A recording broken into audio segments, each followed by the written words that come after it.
Pas materialit që ndjekëm nga gazetari ju Nazren Çeliku, si dhe nga dy këngët mrekullueshme për më të vegjelit tanë, ne vazhdojmë më tej me emisionin ku kësaj radhe 14 tetori është dita ndërkombëtare e standardizimit. Çfarë do të thotë kjo ditë? Pse është kaq e rëndësishme? Në linjë të drejtë për drejtë kemi gazetarën tonë Abibe Çaili me profesoreshën universitare Liza Halili Sulejmani.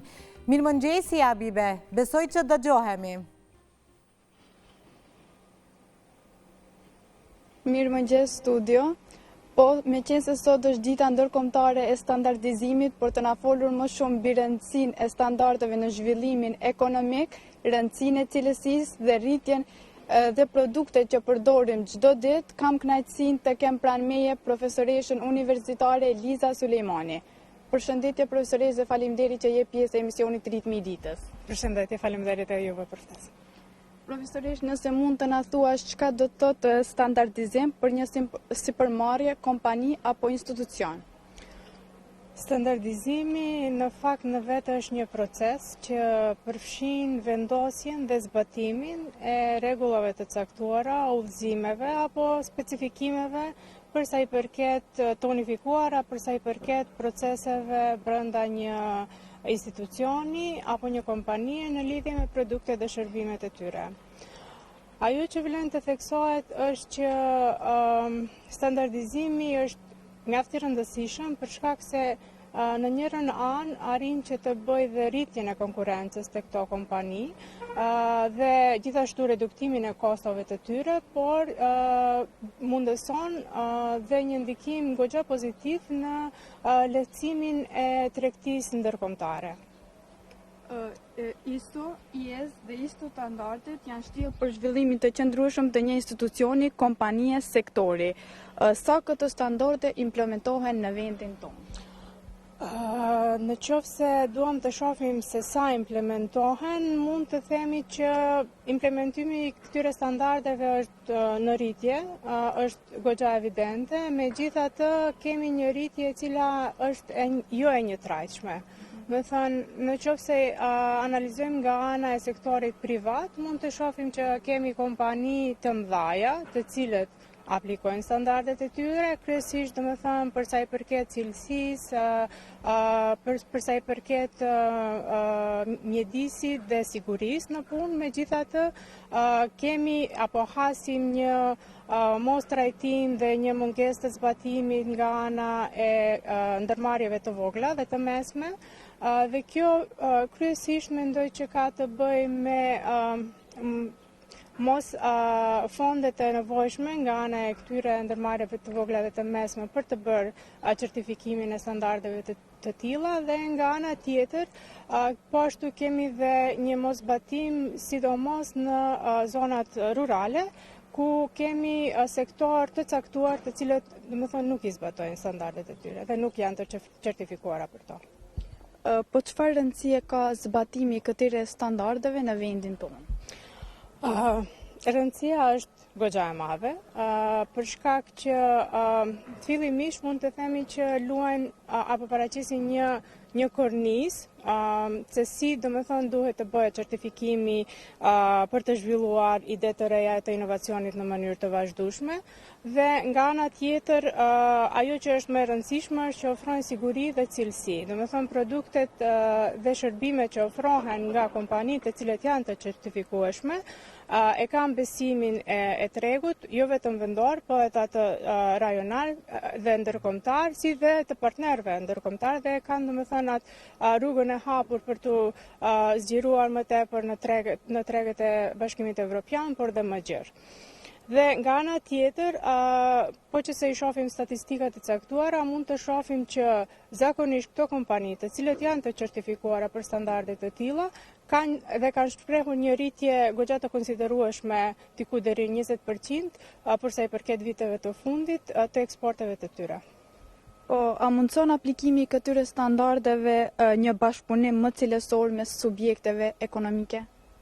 Po, është evidente që bashkëpunimi i tillë përmirësohet, kryesisht për atë që ndoshta pak më herët e ceka ka të bëjë me besueshmërinë, sepse duke qenë të standardizuara produktet dhe shërbimet e tyre, ofrojnë po ashtu, domethënë një besim të plotë tek partnerët ndërkombëtar. Nga ana tjetër, mund të flasim të njëjtën gjë edhe për zinxhirin e furnizimit, ku kompanitë e furnizuara mund t'i hasim që integrohen shumë më lehtë në zinxhirin e furnizimit në tregjet botërore dhe ato evropiane, dhe po ashtu duke biseduar nga aspekti që kemi Institutin për Standardizim në Republikën e Maqedonisë së Veriut, ka bërë që të kemi edhe një harmonizim të këtyre standardeve që i kemi ne brenda vendit dhe me ato rajonale dhe ndërkombëtare. Zbatimi i standardeve ndërkombëtare mund të thonë një cilësi dhe siguri, po çka ofron mos zbatimi i tyre? Më herët në fillim ceka që ka dobit dhe ajo që është si sfidë ndoshta, mund të them kryesisht është humbja e konkurrencës. Duke qenë që nuk janë të certifikuara, nuk krijojnë atë besimin e plotë të klientët dhe normalisht kjo bën që të mos jenë edhe konkurrent në treg. E dyta si veçori e cila mund të them që është goxha sfiduese, është gjithashtu se edhe produktet dhe shërbimet e tilla të cilat nuk janë domethënë të certifikuara ofrojnë një cilësi jo edhe aq kualitative, domethënë kemi një ulje të cilësisë nga ana e këtyre kompanive dhe kostoja shtesë është po ashtu për shkak se përmes certifikimit të disa standardeve, domethënë kemi dhe një ulje të kostove siç përmenda, sidomos të cilat nuk çojnë kryesisht në gabimet e caktuara për sa i përket operacioneve ditore dhe rutinë brenda kompanisë. Por pa implementimin e standardeve ISO, IS dhe ITO, është e vështirë të mbijetojmë në tregun global të përgjithshëm. Sa shteti ndihmon në zbatimin e këtyre standardeve tek institucionet, kompanitë dhe sektorët e ndryshëm? Në qoftë se analizojmë rolin të cilën e ka Qeveria e Republikës së Maqedonisë në zbatimin e këtyre standardeve, ajo që mund të them është që ato kanë krijuar fillimisht një strukturë institucionale, domethënë kanë krijuar një institut për standardizim, i cili bën dhe trajnimin për standarde të caktuara dhe ofron mbështetje për sa i përket dhe bën certifikimin e standardeve të caktuara. Dhe nga ana tjetër kemi dhe ligjin e standardizimit, i cili promovon atë bashkëpunimin për sa i përket sektorit publiko-privat. Dhe në të shumtën e rasteve ajo çfarë ndihmon goxha mjaft për një rol aktiv të themi të Qeverisë së Republikës së Maqedonisë janë edhe fondet të cilat ato i ndajnë për sa i përket zbatimit të standardeve të tilla. Megjithatë, këto fonde janë po ashtu të mbështetura edhe nga fondet e Bashkimit Evropian, si ato IPA dhe fondet të ndryshme të tjera. Por edhe për skaj që themi që është aktiv, gjithsesi ka dhe sfidat të caktuara. Sfidat e caktuara kryesisht kanë të bëjnë me atë financimin e kufizuar që e kemi nga ana e buxhetit, sidomos për shkak se janë të lidhura me Ministrinë e Ekonomisë. Kemi një buxhet goxha të kufizuar që nuk është më tepër se 2% për sa i përket këtyre standardeve. Dhe kjo bën që normalisht të ketë një limitim të zbatimit dhe sidomos po flas për zonat rurale ku të njëjtat dhe domethënë industritë të caktuara kryesisht që kanë të bëjnë me bujqësinë apo edhe industritë e tjera të tilla që domethënë nuk kanë atë qasje të konsiderueshme, po edhe ekspertizë të nevojshme për të zbatuar standarde dhe për të certifikuar për standarde të tilla.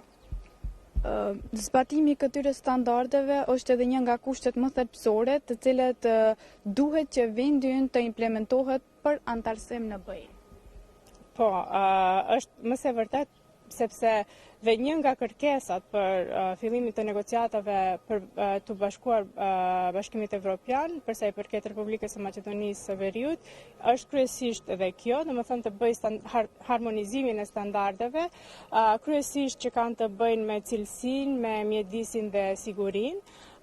Dhe besoj që kjo është një nga ato elementet kyçe që mund t'i përmendim dhe qysh nga periudha që kemi filluar me këtë proces, mund të themi që vendi ynë ka bërë harmonizim diku rreth 80% të këtyre standardeve, përsa i përket me ato të Bashkimit Evropian, por që ende ngelet të shohim në vijim zhvillim edhe më të tjeshëm, sidomos me atë që përmenda që duhet të ketë dhe është e nevojshme, domethënë financim për mbështetje dhe për ekspertizë, sidomos në zonat rurale dhe për disa industri të caktuara, për shkak që jemi të vetëdijshëm se në këtë mënyrë jo vetëm që do i përmbushim domethënë kërkesat që i kemi nga ana e EBE-s, megjithatë do të bëjmë edhe rritjen e eksportit të kompanive tona në tregjet e Bashkimit Evropian kryesisht, po edhe më gjerë. Faleminderit profesorish për këtë shpjegim dhe për kohën që ndatë. Faleminderit edhe juve. Pra, si që dëgjuam edhe nga profesoresha, standardizimi nuk është vetëm një proces teknik për besueshmëri, për cilësinë dhe produkte që të cilët ne përdorim çdo ditë. Studio. Të faleminderit Habibe për gjitha këto informacione që i dhet pikërisht për ditën ndërkombëtare të standardizimit, gjithashtu përshëndesim dhe falenderojmë edhe profesoreshën Liza Alili Sulejmani.